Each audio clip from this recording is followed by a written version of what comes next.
You were never built for early success, and that is not a consolation. That is your greatest advantage, and you have been treating it like a deficiency your entire life. While everyone around you seemed to move faster, achieve earlier, collect the visible markers of a life going according to plan, the promotions, the relationships, the confident forward momentum of people who appeared to know exactly who they were and exactly where they were going, you were doing something that looked, from the outside, like falling behind, like struggling, like the specific, uncomfortable evidence of someone who had not yet figured out what everyone else seemed to have figured out without apparent effort. You were not falling behind. You were going deeper, and depth, genuine, hard-won interior depth, does not produce results on the same timeline as surface-level momentum.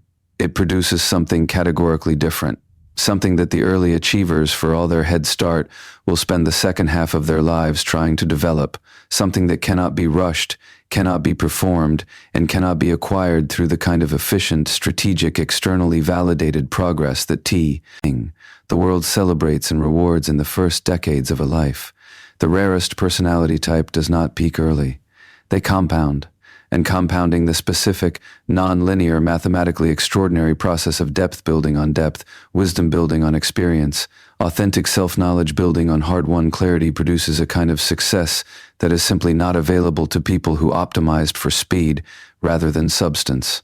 But here is what needs to be said before anything else in this script can land with the weight it deserves.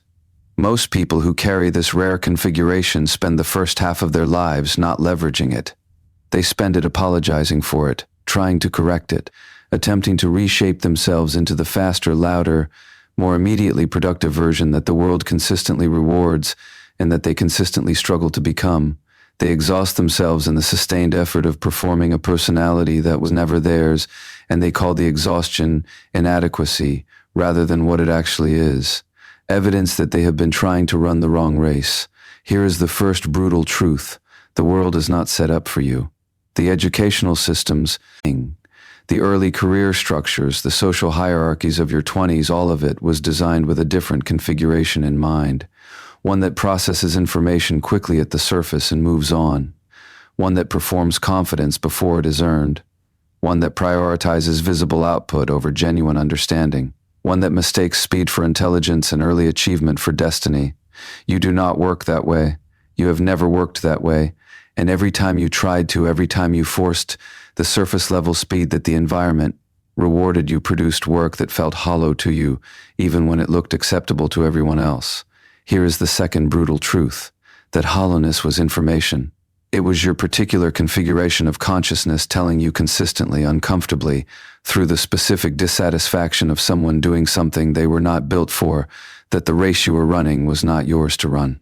The rarest personality does not succeed despite their depth. They succeed because of it, but only after they stop treating their greatest asset as their most persistent problem. Understanding why the rarest personality struggles early requires you understanding something that most success narratives consistently omit. Not everyone processes experience the same way. Not everyone learns the same way. Not everyone builds the internal architecture of genuine capability through the same mechanism. Most people learn through breadth. They accumulate a wide range of experiences, extract surface-level lessons from each, and build a functional map of the world through the sheer volume of territory covered. This approach produces results quickly. It is efficient. It is legible to educational systems and early career structures that reward demonstrated output on standardized timelines.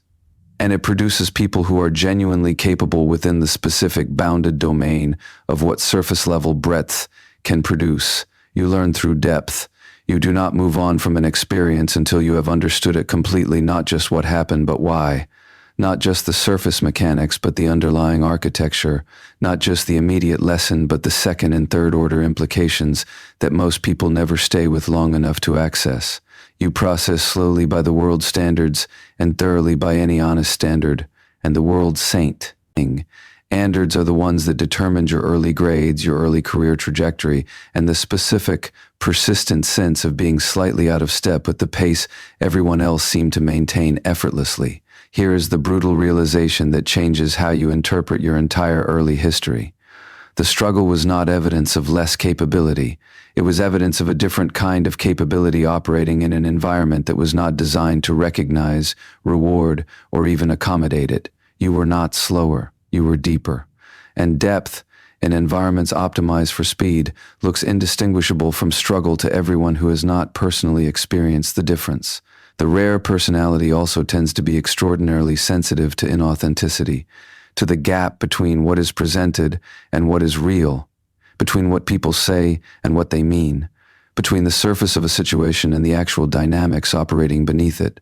This sensitivity, this specific, involuntary, sometimes overwhelming perceptual gift is extraordinarily valuable in contexts that require genuine understanding of complex systems and complex people. It is also extraordinarily costly in environments being built on performance, on the social agreement to maintain comfortable fictions, on the collective decision to prioritize harmony over honesty. And most early life environments, schools, early workplaces, the social structures of young adulthood are precisely those environments. So you felt the inauthenticity everywhere. You could not turn it off.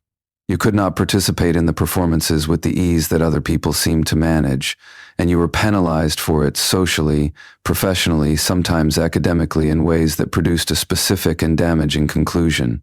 That the problem was your sensitivity rather than the environment's resistance to what your sensitivity was accurately detecting. Here is the mindset shift that begins to undo that conclusion. Your sensitivity was not the problem. It was the solution operating in the wrong context. Every capacity that made you difficult to manage in early environments is the same capacity that will make you extraordinary in the environments that the later decades of your life will provide, environments that reward depth over speed, wisdom over performance, and the specific kind of genuine understanding that only comes from someone who never stopped at the surface. You were not behind. You were being prepared. The preparation just did not look like preparation from where you were standing. Here is what actually happens to the rare personality over time, and why the trajectory that looked like falling behind eventually becomes something that the early achievers cannot replicate regardless of effort or intention. Depth compounds. This is not a metaphor. It is a precise description of what happens when genuine understanding, not surface-level knowledge, not efficient information processing, but the specific, thorough, nothing left unexamined understanding that the rare personality produces as their natural mode accumulates over decades. Every experience the rare personality has is processed more completely than the same experience processed by someone optimizing for speed. They extract more from it. They understand more of its implications. They integrate it more thoroughly into the existing structure of what they already know.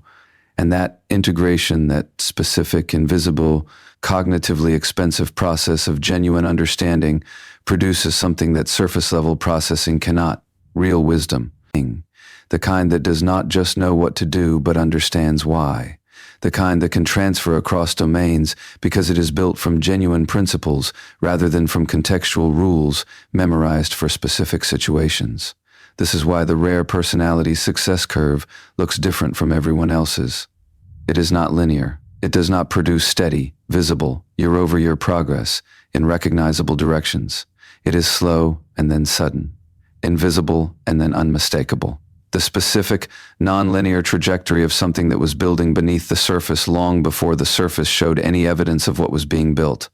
Here is the shocking truth that most people in this configuration desperately need to hear. The years that felt like stagnation were not stagnation. They were foundation. The periods of apparent struggle, of visible underperformance relative to the people around you, of the specific frustration of someone who could feel their own depth, but could not yet find the context in which that depth produced visible results, those periods were not wasted. They were the construction of something that the linear achievers, for all their early momentum, were not building and will eventually discover they lack. The rare personality also develops something through their early struggle that becomes increasingly rare and increasingly valuable as life progresses: the ability to sit with uncertainty without reaching prematurely for resolution. The tolerance for complexity that most people never develop because they never had to. They resolved complexity quickly at the surface and moved on, leaving the deeper layers untouched. As the problems of life become more genuinely complex, as the questions become less answerable by surface-level processing, as the relationships and professional challenges and philosophical confrontations of the later decades require exactly the kind of depth that the early decades were building, the rare personality discovers something that feels, after years of struggle, like finally being in the right race. They discover that the capacity they spent years apologizing for is exactly what the moment requires. Here is the third brutal truth that lands hardest. Most people peak in their 30s, not because they stop growing, but because they optimize for surface-level achievement, and surface-level achievement has a ceiling. You do not have that ceiling, because you were never building towards surface-level achievement. You are building something that does not have a ceiling, genuine understanding, real wisdom. The specific, irreplaceable capacity to see clearly and act accordingly in situations of genuine complexity. The rare personality does not peak. They compound. And compounding has no ceiling, only the limits of how long you are willing to keep building. Understanding the advantage is not enough. Because the rare personality has developed specific habits in direct response to years of being the wrong kind of person in the wrong kind of environment that actively work against the compounding that their configuration makes possible. These habits must be named honestly, and they must be addressed with the same depth the rare personality brings to everything else. The first habit that must end is the apologizing. The constant, reflexive, deeply ingrained habit of minimizing the depth that makes you different, of qualifying your observations to make them more digestible for people who process at a different speed, of shrinking your genuine understanding into something more accessible to environments that were never designed to receive it, of presenting the surface-level version of what you actually see because the full version has been met too many times with the specific social response of someone who finds depth uncomfortable. The apologizing is not humility. It is the scar tissue of years of being penalized for what you are, and it is actively preventing you from operating at the level that your configuration makes possible. The second habit is the comparison, the deeply habituated practice of measuring your progress against the trajectory of people who are running an entirely different race, people whose early achievements are genuine, but who are building toward a different ceiling than the one you are building toward. Every time you compare your timeline to theirs, you are using the wrong metric. Their early success is real. It is also not the relevant comparison. The relevant comparison is not where you are relative to them at 30. It is where you will both be at 50, at 60, at the point where depth has had decades to compound and speed has encountered its ceiling.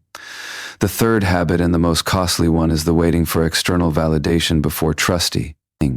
Internal knowing. The rare personality has extraordinary internal knowing, a capacity for genuine self-understanding, for accurate assessment of situations and people and possibilities that most people never develop. But years of having that knowing dismissed, invalidated, and penalized by environments that did not understand it have produced a specific and damaging reflex. The reflex of waiting for someone else to confirm what you already know before you are willing to act on it. This reflex has cost you more than anything else combined. Opportunities not taken because the external confirmation did not arrive quickly enough. Decisions delayed past their moment because you were still waiting for someone else to tell you what your internal knowing was already clearly showing you. Directions not pursued because the people around you could not see what you could see, and you had learned, through long conditioning, to weight their limited vision over your genuine clarity. Trust the internal knowing. It has been right far more consistently than the conditioning that trained you to doubt it. The external validation was never going to arrive before the action. It was always going to arrive after.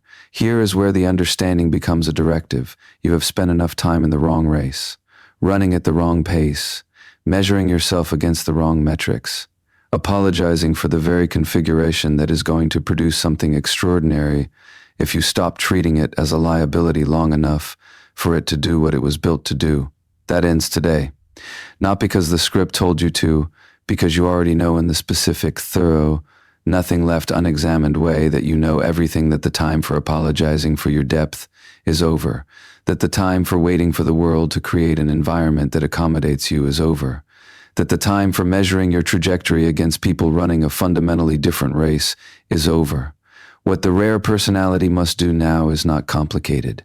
It is not sophisticated. It does not require a new framework or a new practice or a new understanding of what they are and why they work the way they do. They already understand it more thoroughly than this script can deliver. They have understood it for years.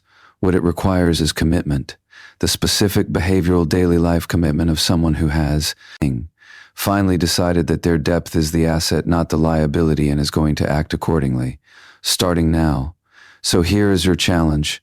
Identify the single area of your life where you have been most consistently apologizing for your depth, where you have been shrinking the full version of your understanding into something smaller and more digestible out of the long-conditioned habit of someone who learned that the full version was unwelcome. Stop shrinking it. Bring the full version. Not aggressively, not with the compensatory loudness of someone trying to prove what was questioned.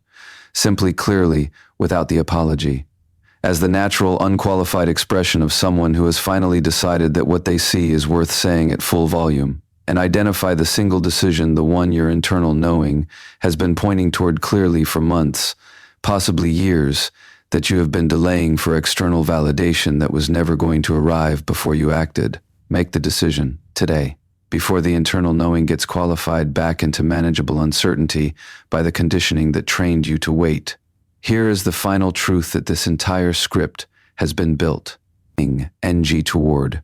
The rarest personality does not succeed despite taking longer. They succeed because of what the longer journey produced: a depth of genuine understanding, a quality of real wisdom, a specific and irreplaceable capacity for seeing clearly in situations of genuine complexity that simply cannot be built any other way, cannot be rushed, cannot be faked, cannot be acquired through the efficient, surface-level processing that produced the early achievements of the people you spent years measuring yourself against. They built toward a ceiling. You have been building something that does not have one. The compounding has been happening beneath the surface for years. The foundation has been laid at a depth that most people never reach. The configuration that made you difficult to place in conventional early life environments is exactly the configuration that the later decades of a genuinely examined life will reward beyond anything the conventional trajectory is capable of producing. You are never behind. You are always building.